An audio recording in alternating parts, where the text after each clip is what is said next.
আসসালামু আলাইকুম রহমতুল্লাহ। ওয়েলকাম করছি আনিস ফ্রম ফেসবুক পেজ এবং ইউটিউব চ্যানেল থেকে।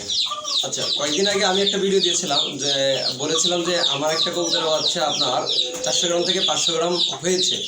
তো আমার ফেসবুক পেজে এবং হোয়াটসঅ্যাপে আমাকে অনেকে নক করছে এবং ইউটিউব চ্যানেলেও দেখলাম অনেকে কমেন্ট করতেছে যে ভাই আপনি তো ভুয়া তথ্য দিচ্ছেন, একটা কবুতরের বাচ্চা কি 400 গ্রাম কি 500 গ্রাম হয় কিনা। তো আজকে আপনাদের কাছে সেটা প্রমাণ করার জন্য আমি নিজে এই ভিডিওটা করার কি। তো ভিডিওর সঙ্গে থাকুন, ইনশাআল্লাহ বিস্তারিত জানতে পারবেন। নামাজ বাদ দিও না বন্ধু, দুনিয়ার জীবন থেকে আখিরাত উত্তম।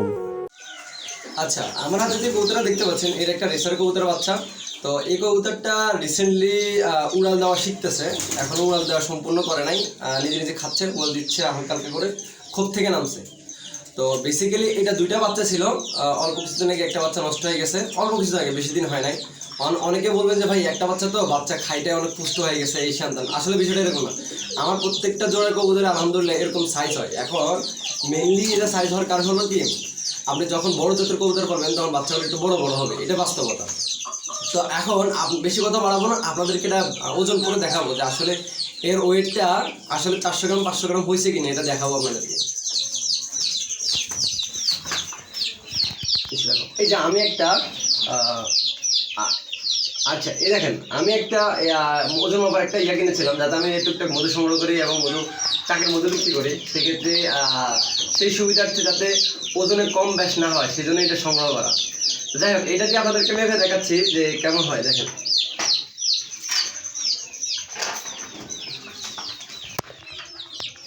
এখানে দেখাবো।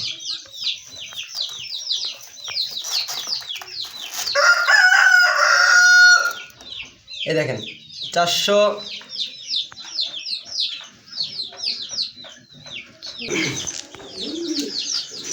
তো আসলে যেটা কথা সেটা হলো যে একটা কোয়েলের ওজন যদি, একটা ডাম্বু সাইজের কোয়েলের যদি ওজন যদি আপনার প্রাপ্তবয়সে 400 গ্রাম প্লাস হয়, তাহলে একটা আলহামদুলিল্লাহ এত বড় একটা কবুতরের বাচ্চার ওজন কেন 400 গ্রাম হবে? এটা ওজন হচ্ছে 420 গ্রাম কি 25 গ্রাম এরকম, যাতে লাফালাফি করতেছে বোঝা মুশকিল।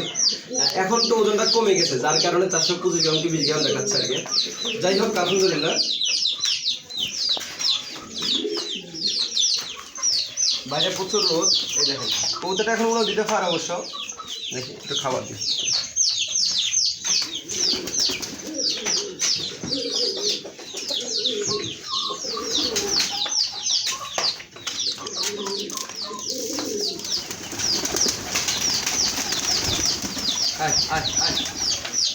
তো বেসিক্যালি যেটা বিষয় সেটা হলো যে যদি বাচ্চা থাকাকালীনে যদি আপনার ডাল জাতীয় খাবার খাওয়ান, মোটা ডাল যেটাকে বলে, এটা যদি খাওয়ান, তাহলে আলহামদুলিল্লাহ কবুতর বাচ্চাগুলো খুব পুষ্ট হবে আর কি। তো আমি বেসিক্যালি ডাল দিই এবং আপনারা জানেন ভুট্টা, গম, তারপর হলো ধান, এই খাবারগুলো দিয়ে থাকি। তো প্রতিদিন আলহামদুলিল্লাহ পর্যাপ্ত পরিমাণে খাবার দিয়ে থাকি, 7 কেজির মতো খাবার দিই, 400 গ্রাম 500 গ্রাম এরকম খাবার দিয়ে থাকি আর কি। যার কারণে আলহামদুলিল্লাহ আমার বাচ্চাগুলো এরকম ওজন হয়েছে।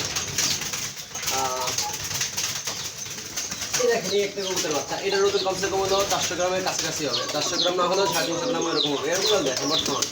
ঠিক আছে, তো আলহামদুলিল্লাহ প্রতিনিয়ত এরকম ওজন হয়ে থাকে আমার কবুতরগুলোর। আমি আপনাদেরকে কেন মিথ্যা তথ্য দেবো বা আপনাদের কেন ভুল তথ্য দেবো? তো আজ এইটাই বলার জন্য আজকে ভিডিওটা করা। যাই হোক, সব ভালো থাকবেন। পরবর্তী ইনশাআল্লাহ অন্য কোনো ভিডিও দেখা হবে। আর আমার চ্যানেলের ভিডিওগুলো যদি ভালো লাগে থাকে অবশ্যই সাবস্ক্রাইব করে পাশে থাকবেন। আসসালামু আলাইকুম রহমতুল্লাহ।